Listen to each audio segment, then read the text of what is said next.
بسم الله الرحمن الرحيم كلنتي وعنا wanaagsan daawadayaal ku soo dhawaada waraysi kooban oo naqalkiisa kula yeelanayno madaxweynaha dowlad goboleedka Galmudug State Mudane Axmed Ducaale Gelaxaaf Mudane Xaaf waa nabadoon waa siyaasi waa ganacsade isla markaana waxa uu hadda deegaanka markii muddadii xilka qabtay wixii ka dambeeyay waxa ka muuqanayay didilo iyo isfaham dhinaca maamulka ah inuu ku soo kordhayo waxaan wax ka weydiin doonaa horumarada ka soconaya deegaanada Galmudug waxaan wax ka weydiin doonaa socdaalkii dhawaan madaxweynaha dowladda federaalka ee Soomaaliya mudane farmaajo uu ku tagay deegaanada Galmudug mashaariicda labada madaxweyne ay dhagax dhigeen hor socodsiintooda waqtiyada la sameeyo dibushiinta laga dhex sameeyay maamulka Galmudug qudhiisu laftigiisu kaalin ayuu ka noqon doonaa waraysiga iyaga waayo dhinaca dhuusamareeb waxaa ku shaqayn doonaa xukuumadda Galmudug baarlamaankana waxaa loo qorsheeyay inuu ka shaqeeyo magaalada Cadaado taasoo runtii meesha ka saartay tabashadii dhinaca reer Cadaado ay ku aadanaa maamulka Galmudug waxyaabaha kale wax ka weydiin doono waxa kamid ah odaynimadiisa qabiirnimadiisa nabadoonnimadiisa taariikhiisa hore to qaar kamid ah iyagana aan wax ka weydiin doono oo ay kamid tahay xataa meesha uu ku dhashay iyo maaragtay waxyaabihii uu ku ciyaari jiray iyo ay kamid tahay sportiga ay kamid tahay madaxweynaha runtii waa aadan u faraxsanahay aadan ugu soo dhaweynaya runtii inuu nagu soo dhaweeyo gurigiisa waraysan aan kula yeelano madaxweyne aadan kaaga mahadcelinaynaa soo dhaweyntaada waata madaxweyne mar labaad waa ku mahadcelinayaa waxaan rabaa su-aasha koowaad inaan ku bilaabo waxaa hadda ka hor ahayd suldaan beeleed nabadoon odayaashii dhaqanka ee dowladda Soomaaliya maanta waqtiga carta seeska u dhigay ayaad ka mid ahayd ka soo shaqeeyay runtii juhdiga geliyay haddana madaxweyne tahay labada xil ma isku haysaa mise mid baa dhigtay labadii xil waa isku hayaa kee kugu yeernaa hadda marka kee taasha adigu madaxweynaha hadda dambeeye kan kale waa reserve waa tahay nabadoonnimadaadu waa midda hadda kaalin ka qaadanaysa inaad dadka isku soo dhawayso waana runtii arrin wanaagsan waxaan rabaa inaan ku weydiiyo marka dhawaan socdaalkii madaxweynuhu ku tagay dhinaca deegaanada Galmudug natiijooyin aad u wanaagsan iyo heshiisyo iyo mashaariic ayaa laga gaaray sidee dadka deegaanka u dareemeen socdaalkii madaxweynaha wallahi dadka ummadda Soomaaliyeed halka ku nool waa dad aad u fiican waa dad sidaan aniga u arko aad u dawlad jecel صح يسينayaan dawladnimada صح meel kastoo aan tagno dadku xataa markaan soconayno waa naga daba cararayeen صح ayagoo un rabo maan naga urinaya dawladnimada صح anugu yeelka maaragtay madaxweyne farmaajo runtii isagoo aan aad u tegi jirin carrada anugu aan tegi jiray hada si fiican ayaa aad iyo aad u xiiseeyey oo aad iyo aad ula yaabay dadkaas sida ay u dawlad jecel yihiin qof kastoo aad aragtaa dawladnimadu ku weydiinayaa amni buu ku weydiinayaa horukac buu ku weydiinayaa wax wanaagsan oo aad u fiican oo ka duwan midda dadka qaar ku fakarayo ayay dadkaasi ay ku fakarayaan inay tacliin helaan bay rabaan inay shaqo helaan bay rabaan inay nabad helaan bay rabaan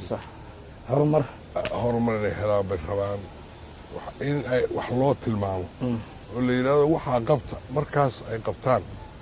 oo wax ka helaan oo ku nastaan maxay marka muhiimadaha u leeyahay mashaariicda madaxweynaha adiga iyo madaxweynaha federaalku aad dhagax dhigteen mashaariicdu waxa weeye way kala duwaneyd waxa ugu muhiimsanaa jidadka oo jidka مثلا gaalka ayaan ka soo baxnay ilaa Cadaado waxaan u soconay 3 saac iyo bar halkii anu aan ogaa oo markii jidku hagaagsanaa aanu soconaynay wax saacad ka yar dee iska garanaysaa dad waayahan magaalo ku dambeeyey krikeshinkii meeshaa ka raacay kaliyahan ugu wada xanuunay marka aad iyo aad runtii uga naxay waxaan rajaynaynaa jidkaas sida ugu dhaqsaha badan in loo bilaabo waxaa kaloo aad muhiim u ahaa dekedda oo dadka yani reer Galmudug ay ku riyoodaan aad iyo oo mid dhintay iyo mid joogay iyo mid dhalan doonaa ay ku fakaraan ayadana ilaahay waxaa ka rajaynayaa inay hirgasho sida ugu dhaqsaha badan loo bilaabo dhaqaalaheedii iyo wixii meelihii laga hagaajin lahaa waxbaan meela ku ogna aniga madaxweynuhu marka in ay degdeg u bilaabataan rajaynayna waxaa ka mid ahaa jaamacado oo dhowr meelooda midda cawdaaga oo national university iyada already way dhisan tahay oo aan ugu talagalnay ama ahba inay base u noqoto national universities ku yaala galmudug oo dhan kuwa kale dhuusamareeb iyo cadaadana sida u dhaqsaha badan in laga dhiso mid gaalkacyo ku taal la hagaajiyo kuwa kaloo badanna la dhiso ayaan rajaynaynaa waxaa kaloo muhiim ahaa xabsiyo in la sameeyo in police stationada la dhiso xabsiyo la sameeyo si dadka kala dambayntiiyo loo soo celiyo oo dadka criminalska ah ma ku qanacsanayaan marka sida aad mashaariicda u qaybiseen dadka deegaanka galmudug gobolladeena dadka deegaanku aad iyo aad wax aysan ku qancaynba lama arko dadkaas waa yaaban yihiin wax kastoo loo qabto waa maaragtay dad u diyaara meelaha qaarkooda matalan sida guraceel oo kale biyuhu aad u qaraar yihiin xataa madaxweynuhu wuxuu ugu ballan qaaday inay biyo macaan inuu ka sameeyo ugu ballan qaaday dhanka reer caabud waa tabashaa jirtay markii aad tagteen ay aad uga cadanayeen in mashaariicda loo badiyo cadaado iyo dhuusamareeb maya horta runtii caabud waa meesha aad iyo aad qof kasta oo jooga soo jiidanaysa ahayd maxaa yeelay qof kasta oo caabud waa jooga waxa uu raadinaya amni ayuu raadinaya mashaariicdii kale oo laga samayn lahaa waxaan ku xujaynay horta heshiiya markaad heshiisaan oo qoryaha dhigtaan oo isku timaadaan wax alaale wax rabtaan laakiin annagu ma rabno inta mashruuc dhisna in la dumiyo horta heshiiya waxaan kaloo maaragtay aad uga shaqayn doonaa in xoolaha cunto loo sameeyo xoolaha waa dabar go-ayaan hadaa cunto loo sameeyo abaartii nooyada kala dhici karta waxaan xoogaya saari doonaa aniga iyo intii ila jirtaaba in dowladda federaalka la kaashan doono iyo adduunka iyo world bank iyo meel kasta in xoolaha inta caws loo abuuro cawska la siiyo haddii kale xooluhu way dhimanayaan markii abaari dhacdaba markii abaari dhacdo oo dad iyo dunyaba dhibaato aniga waxaan u arkaa any time baa iyo abaar ragunaya dhulkaas si fiican wuu xaarufay caws ma soo baxa fiican la dayn maayo markuu soo baxo xoolaha goosanaya maba dhigmayaba kayd ma leh marka in caws inta la abuuro la kaydiyo mooye caws kayd noqonayo si caadiya kayd ku noqonaya ma jiro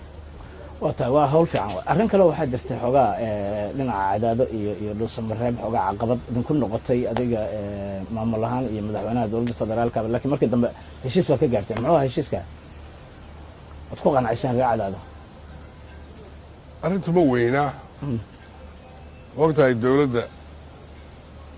hadda matalan xamar baan joognaa dowladdu qayb waxaa ku shaqayn kartaa meel kale sax muhiim maaha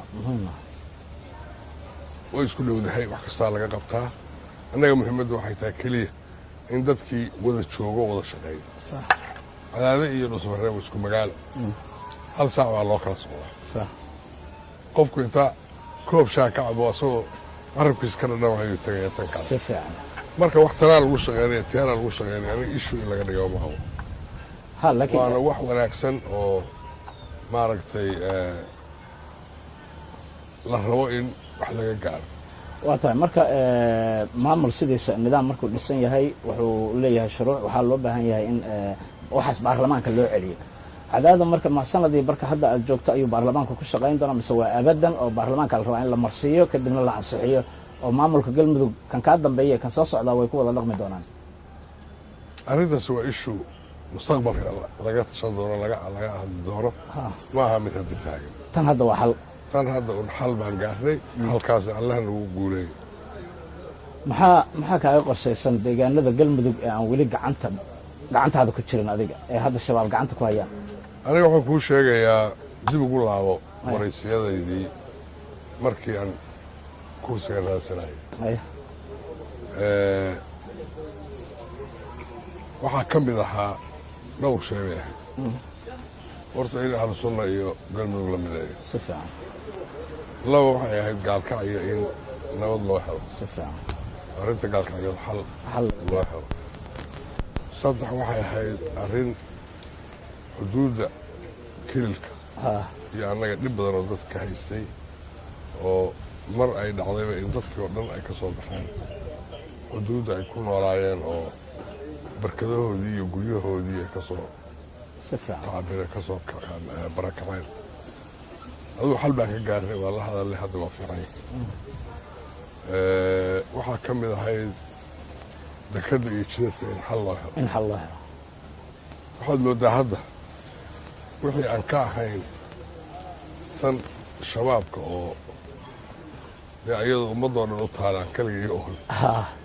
mooye intii kale xal baa laga gaaray xal baa hadda waa fiican yahay meel fiican insha Allah ayadana maxaa kaaga qorshaysan marka ayada dee ma wada hadal ilaa nabaddoon baa tahay ma wada hadal baa ayadana ku abaaraysa aad ku keenaysaa mise waxaad leedahay deegaanadaas ilan horumaray rabaan laftirkooda dadka ku noolaadaa madaxweyne waay anugu kolley wuxuu jiri jiray ka siyaada maaye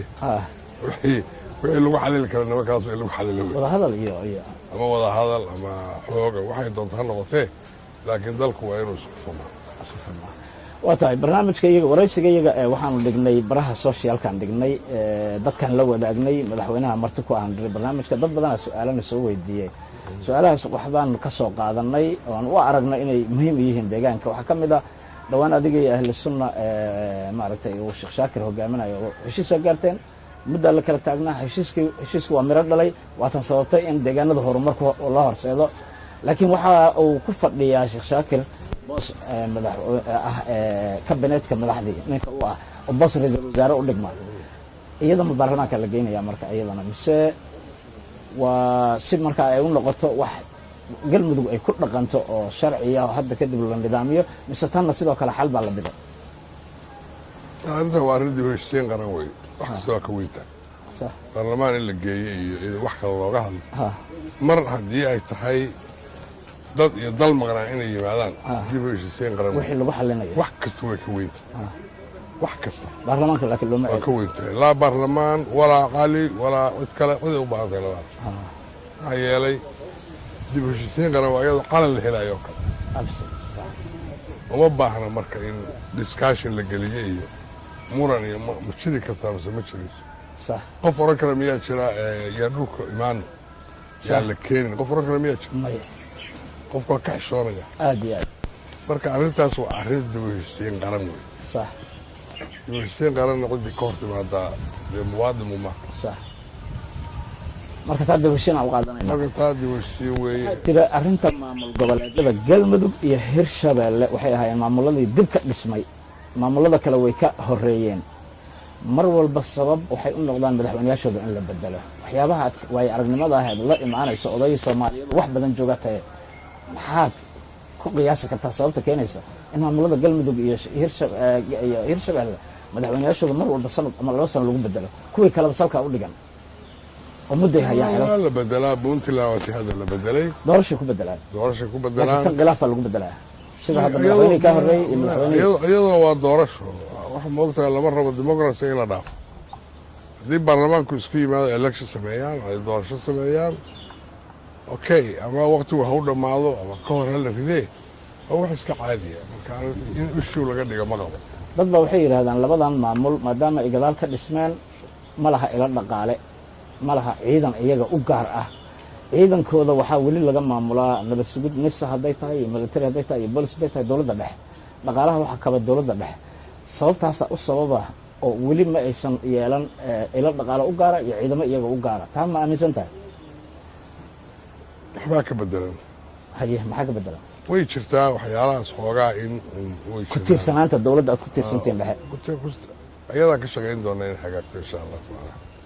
dowladda dhexe aan dhibaata imaanha oo aan khilaaf imaan ayadaan ku dadaalaynaa wixii khilaafayna jooji dad baa dhinaca kale waxay yidhaahdaan ma laha iyagu dalal darisoo taageera hadda etoobiya kaleeto waxay haysaa maaragtay jubbaland koonfur galbeed jubbaland waxaa haysa maaragtay nimanka la yidhahdo kenya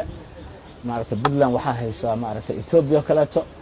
laakiin galmudug iyo hirshabeelle iyagu ma laha dalal darisa isku hadlayn ajnabi cidda ku shaqaysaa horou socon mayso marka in la isku kalsoonaado oo dadku ay iyagu isku kalsoonaadaan waxooda samaystaan iska ilaaliyaan maaragtay wixii dhibaataha loo baahanya ma ku tala jirta marka madaxweyne inaad ciidamo galmudug leedahay la dhiso oo adiga kaa amar qaata already waa ku jirnaa way dhisan yihiin way socotaan hadda waxaa idin jooga ciidamo samaha dowladda dhexe ka amar qaata oo halkan awaamirta laga siiyo hadeer baa annaga booliiska iyo niisada kulli annaga mushaarka siina haye dowladda dhexe ma siiso waxyaala xoogaa un faragelin yar yara waa jirtaa mararka qaarkood laakiin wax weyn maaha iyadan oo ka dhammaanayna ilaa goormaad filaysaa marka in arrintaa hagaajiso ciidamada ma way hagaagaysaa hadda markii isku dhafkaan yimaadaba waxaa laga baxaya waxaasoo dhan dhinaca kaleeto su-aalaha dadku ay aadka iyo yidhahdeen madaxweynaha noo weydiiye waxaa ka mid a khilaafka joogtada ah mar walba soo kala dhex gala madaxda ee galmudug mararka qaar waxaa la raaciyaa in meesha waxaa ka muuqda mararka qaar ay yihiin maslaxaad shakhsiyadeed oo qabaa'ilku halkaa dib u heshiin badan ay u baahan tahay waxaa jira xoogaa la isriixriixayo xanif badanaa jirta marka madaxweyne Gelaxaaf midda shakhsiyadeed ma ka hormarin doonaa midda galmudug mid shakhsiyadeed midda weyn markii la helaa mid yar la helaaye laakiin anigu intaan joogay khilaaf aniga maba arkaba wixii ayaantii dhaweyta dhacayna waxay ahaayeen waxyaalo kasra ordinary oo si kale ku yimid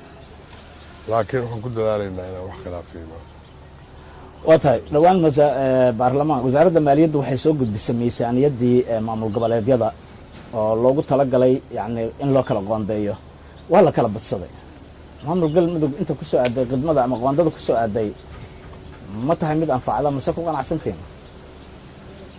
nama anfacdo kumana qanacsanin laakiin maana helin wax ka badan ma kala hadasheen marka wasaaradda iyo baarlamaanka waan kala hadalnay waa jaangooyooyin ka yimaada nimankan gaalada ah world bank iyo IMF waxyaalay ku jaango-an yihiin sida budgetka loo soo gudbiyey iyo sida waxya yaryaroo la helo loo maamulo iyo waxyaalahaasay iskala daba wareegaan marka kuwaas ayaa keena waxaa yar iyo waxaa badan anugu waxbaan kala socdaa maanta ma bilaabin intan baarlamaan ku jiray mar hore soo bilaabatay marka waa waxyaalo ku fadhiya meel ka laga soo maamulo wadadan world bank iyo waxyaalaha ay sameeyaanoo imisaa shaqaysa iyo imisaa maaragtay miisaaniyaddooda see tahay maxay helaan iyo waxyaala noocaas oo kale marka waxaase ku jaangooyaan iyagaana keena laakiin waxaan rajeynaynaa wax badan iska bedela insha allah inaanan u baahno waa laga yaaba inaad ka tashataan oo idinku ila dhaqaala samaystaan way waan ka tashanaynaa cashuur baan qaadan doonaa dekadeeda waxayna furan doonaa waxyaalan hagaajisanaynaa waana ka maarmi doonaa waa tahay adiga waxaa lagu doortay 2 sano labadii sano sanad hadda wuxuu kaaga baxay dib u heshiisiin sanad baa ku haray yaa ku yiri 2 sano doortay 2 sano iyo bar yaa ku sheegay adiga xagee keenta meeqa lagu doortay adiga sharciga ka akhrisaa adiga meeqa lagu tayramka hadda fikrin guulad inta u dhaneed ayaa la kadib doorasho la qabanaya ma waxaas anigu madaxweyne ku xigeen ma ahi dhaxlay jago anigu ma ahi adiga tayramkaaga waa inta hadda tayramkaaga aniga tayram dastuurka akhri marka dastuurka akhris waxa ku yaal ku xalal falad mid hadda noo sheegi karta ma mid dastuurka inaa u laabanaa waa ku laaban kartaa haddaan rabtid laakiin ma aha sida aad moodaysaan madaxweyne markuu dhinto ama yaa madaxweyne ku-xigeenkiisu kaamilaa waqtiga si fiican midkii la doortaa waqti buu leeyahay dastuurkiina ku dar maxaa lagu doortay marka ilaa intee adigu akhri dastuurka ka baxaas ya ay shugayne fiirsa dastuurka akhri waa tahay kalley dastuurka in ku taallaa waa tahay hadda intii un lagu doortay intay rabtaa hala ekaato qaar waa baxeen inna waa ku hartay inta ku harsan maxaad qaban kartaa ilaahay baa ka warqaba wixii la qaban karo laakiin anigu commitmentskayga intii hore intaan hadda sameeyey implementationkooda ay hartay inaad fuliso inaan fuliyo intaa haddaan fuliyo doorasho la-aanba danka waliyaa doorasho dambe hadday inaan taariikhda ka tago doorasho dambe haddii la gaaro ma sharaxaysaa haddii caafimaadkayga iyo dan aan dareemo inaan wax tarahayo haddaan dareemo waa joogahaya waa ku soo laabanaya laakiin haddaan dareemo inaan wax tarayo waa iska joogahaya mar dambe raadsan maayo waxaa leedahay nabaday intii hore allah kugu anfaco oo deegaankaaga dadkaaga u qabato waxaa tahay oday soomaaliyeed wax badan ayaad xaaladda soomaaliya usoo joogtay marka aad eegto dhanka siyaasadda midnimada wadaniyadda soomaalinimada wadajirka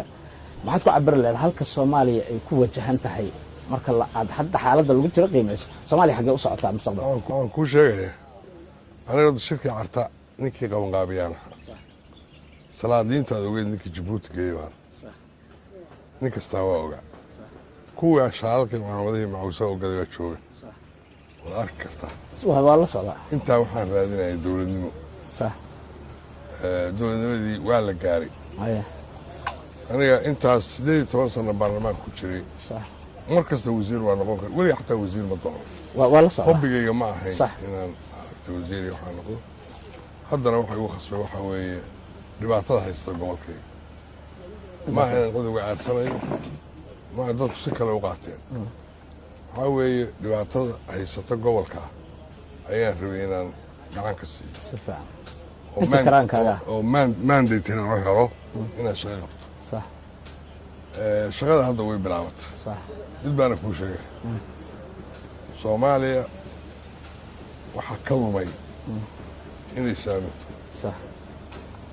inay isu tanadusho صح waxaa wax la gaari karaa markii la isku tanasulo صفا waxaan rabaa ummadda inaan baro oo u sheego war qofkii markaad wax isugu timaadaan wax la ogyahay inay sanad iyo 2 iyo 3 iyo 4 ku dhammaanayaan ha isku baabi'inin مستقبل الصومالي maya iyo maya walaahan yeelin hadday noqoto waa dhibaato والدبات waa mid idinka mid ha tanasulo صح oo kan kalaha u dulqaato صح kan kalena ha ogaado in loo tanasulo صفا markaa dhibaatada halkaas ku haraysa صفا صومالي حقك وجهنت قد قد حق وصعدا soomaaliya geedigeeda horta ilaahay waa ka لا warqaba صومالي لك laakiin aniga waxaan isleeyahay haddii dad badan ay iska daayaan ishuugan ah anaa xisbiye iyo qabiil iyo qashin laga baxo hadda waxaad moodaa dadku soo baraarugay sidii hore صفا ma سيده هرما sidii hore ma haddii ay ilaahay ha baro dadka inay danta guud u shaqeeyaan horta صفا si ay danta gaar u gaaraan هذه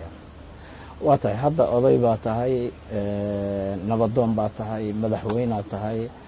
dalku maanta 5 madaxweyne 6 madaxweyne in mid walba mid loogu yeero ma laga yaabaa inaad nabadoonnimadaada iyo caaqilnimadaada aad u bilowdo madaxweynaha goboleedyada inaad tiraahdo madaxweynaha naga daaya gudoomiye goboleedyo aan noqono waa in go-aan laga gaaraa horta madaxweyne iyo adigu inaad ku dhiirato ood u bilowdo madaxweyne iyo maaragtay gubernatoore iyo gudoomiye goboleedyo iyo waxaas horena waa iska magac ha qof walibana waa ogyahay bushikiisa wuxuu yahay صح madaxweyne yar iyo madaxweyne weyn waxba ma samaynayaan haddii qofku uu ogyahay shaqadiisa iyo hawshiisa wuxuu qabanayo isagaa laga rab magacu wax ma samaynaya anigu haddii hadda la yidhahdo hala bedelan wax kama qabo sidaas haddii loo daayana wax kama qabo ya way fiicnaan lahayd maanta ugu daaweyn way aragsane way fiicnaan lahayd nabadoon caaqilna inaad bilowdo way fiicnaan lahayd in la yidhahdo waa beeldaajo oo kale daaj ya ha waa in la yidhahdo maaragtay waa gudoomiyaha dudda waxaa la yidhahdaa marka qoysas badan wada degaan ha meel wada degaan si fiican hadda maadaama gobolada wixii la isku keenay ha gudoomiyaha dudooyinka in la yidhaahdo ha waxba kama qabo ha duddo waxa laga yaabaa dadku inay sanaq duddo waxaa la yidhahdaa markii dad beel badan isku yimid ay meel isugu yimaadaan wada degaan ha ayaa soomaaliga duddaa la yidhahdaa wadaaga si fiican marka taasoo kale haddii la sameeyo aad buu fiicnaan lahaa dadka soomaalida waxaan aada ugu wacyigelinayaa waa aada u jeclahay inaan u sheego wax duminta waxaa ka fiican wax dhisida si fiican horta bal in wax dumaan ha la iska eego in wax la dhiso maahan in wax la dhiso maaha si fiican wax dumintu waa meesha ugu dambaysa صح bani aadamku isticmaalo si fiican laakiin in wax la dhiso waxna la saxo صح kuwa la saxayaana waa inay isa saxaan صح ya صح kuwa intii la ridi lahaa in la saxaan aniga aaminsana laakiin ayaguna waa inay aaminaan inay isa saxaan waa tahay dadka adiga laftirkaaga jecel inay ku saxaan waxay yidhaahdaan maamulka galmudug waxyaabaha sababa khilaafaadka iyo in horumar uu samayn waayo waxaa ka mid a madaxdooda muqdisho fadhida maxaa kuu diiday inaad galmudug fadhiisato wakti badan la qaadato dadka deegaan ku dhex jirto u nabadoonayso waxay kala tabanayaan xalliso ood halkaa ku mashquulsho maxaa muqdisho laga qabtaa adan waxa waaye muqdisho horta anugu inta badan muqdisho marar badan waa joogaa صح laakiin sabab un baanu joogaa صح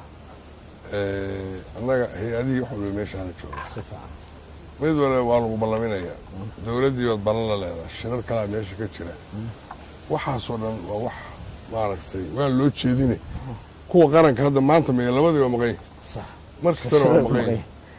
yaa marka taas waa ishuu dadku iska abuureen wax ka weyn kuwa kale maaha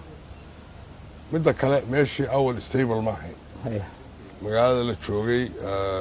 ha ahaato magaalo fiican bay ahayd way nabad badnayd khayrlahaas iyo cadaado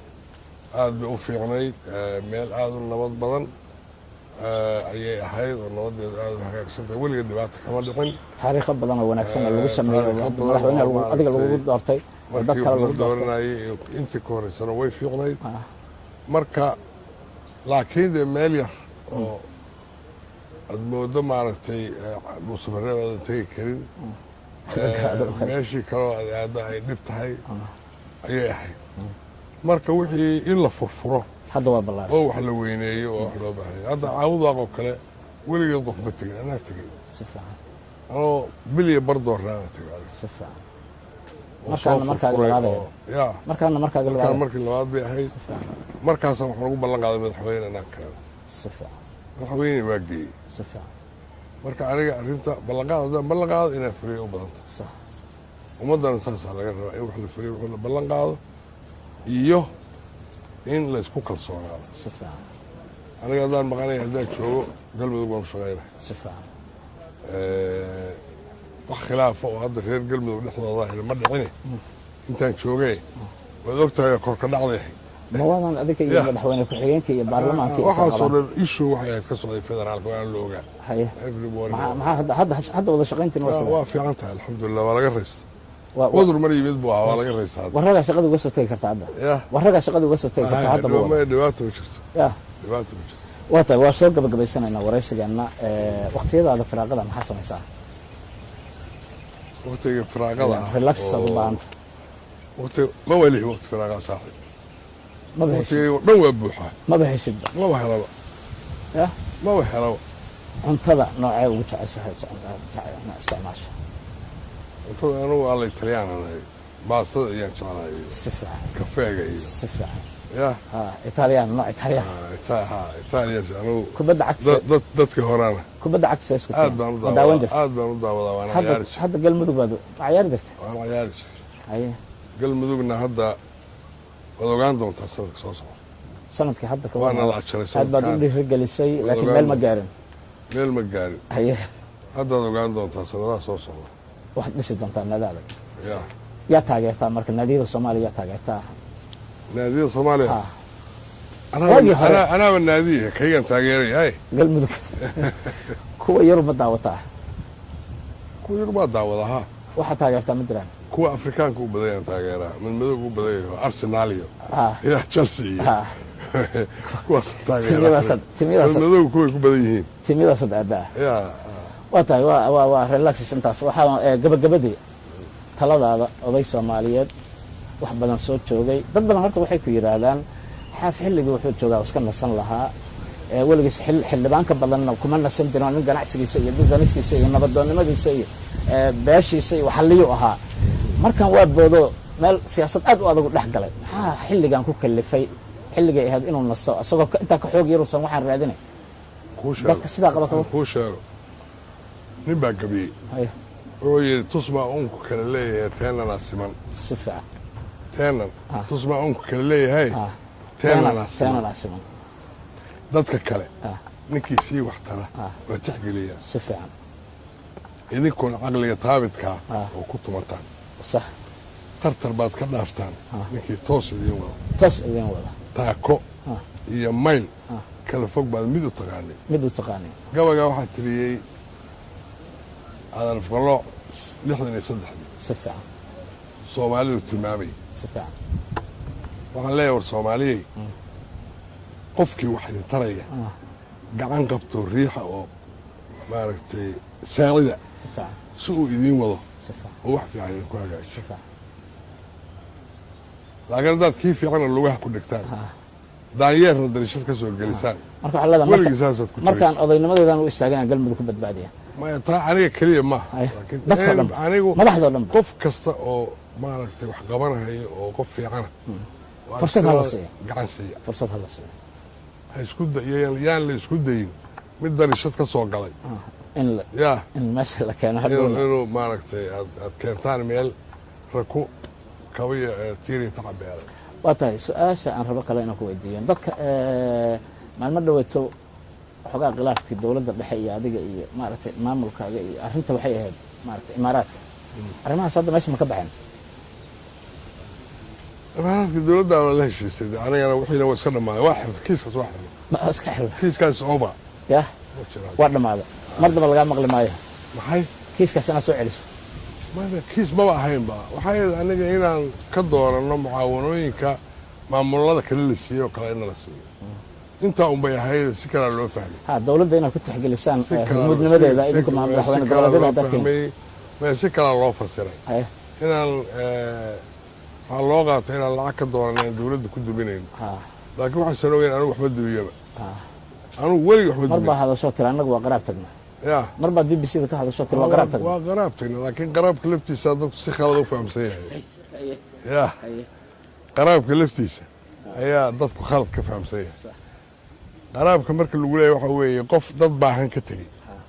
oo meel wax u baahan ka tegey oo baahidaas wixii dabooli lahaa raadsaday inuu qoryo soo guro inuu shaqeeyo inuu bulkeeti sameeyo inuu wax dhiso inuu soo shaxaado suu rabo waa inuu wax ku keena qaraabkaasaa la yidhahdaa laakiin ma aha tuugsi ma aha dad baa si kale u fahmay marka waa terminology cusub oo dadka kusoo kordhi doona insha allah madaxweyne goboleedyada keebaad saaxiib la tahay ugu dhowdahay kulligoo saaxiib aan lahaa kees dabeecad fiicantaan anaa ugu dacweyno marka kulligoo saaxiib baa inaan isku wadan jeclahay taladaada ugu dambaysa maxay tahay shacabka dowladda maamulka galmudug dadka reer galmudug dhammaan siyaasad ka sheekaynta iyo qashinka inta iska dayno aan dalkeenna u shaqayno waa tahay daawadayaal guud ahaan waraysigii koobnaa aan kula yeeshay aqalkiisa madaxweynaha maamul goboleedka galmudug seyd mudane axmed ducaale geelaxaaf inta ayaan kusoo gaabinayaa aad iyo aadaan uga mahad celinayaa madaxweynaha wakhtigiisa qaaliga ah iyo fursadda uu home cable t v siiyey naqiib iyo sidow ayaa dhinaca kaamarooyinka noo haya dib intaan ugu kulmi doono waraysi caynkan oo kaletaana waa anigoo dul yaroo idin leh nabadgelyo otaa wajeedi ya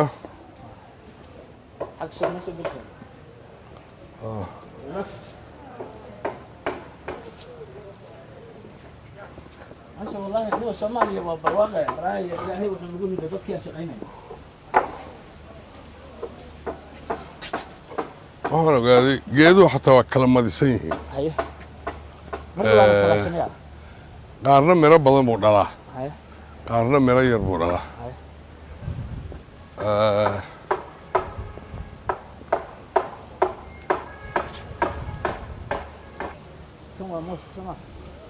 kan waa moos kan waa liin dhanaan kan waa bumbeelmo bumbeelmo waaye waa wata bumbeelmo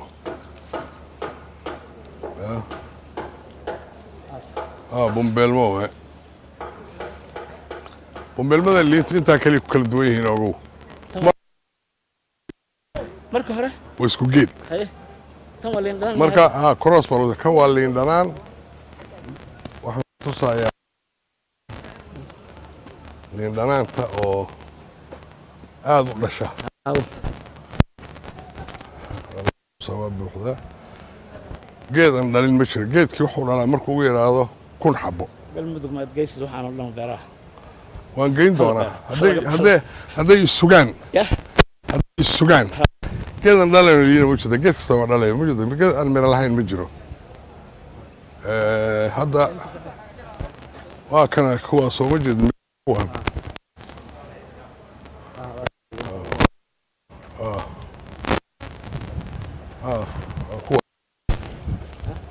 halka geed markay ugu yaraato 1000 ilaa 2000 buu dhalaa seasonkiiba mustaqbalka marka galmudug inaad geyso waa diyaar galmudug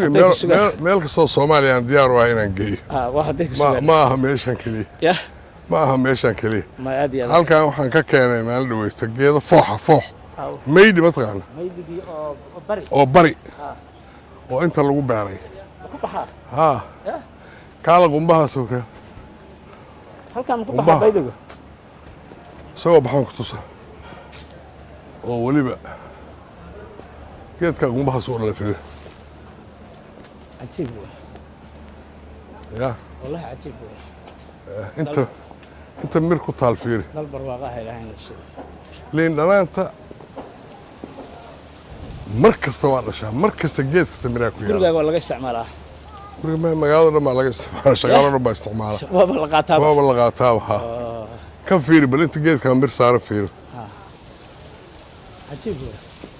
وبرواقه geedka qumbaha وبرواقه الهين هذه هذا ما هذا حنا كوجمة علنا وخيرات كانوا ورجينا إن تقلموا ذكرسي سببايق وأنا قصي دنبياه مال والبال قارسي مال كستوى القارسي مركا قف كستانا أنت أنا وكلا وبيرن كلا ولا بير كلا هذين تشوفوا مالها نور كيال وصنور كيارين ولا بير كلا مركا نور كبيرها قطع لذا لا قف والبوبة 8 متر بير هو كذا صباحي dadka 10 kala qof qoys kula isticmaal karta hadda adiga qoysas badan kula isticmaal hadda geed aan mira ku olin inta ugu jeeda geed aan mira ku olin lagu maar anuuri baa ka baxa zeytuun baa ka baxa meeydi baa ka baxaysa meeydida fooxi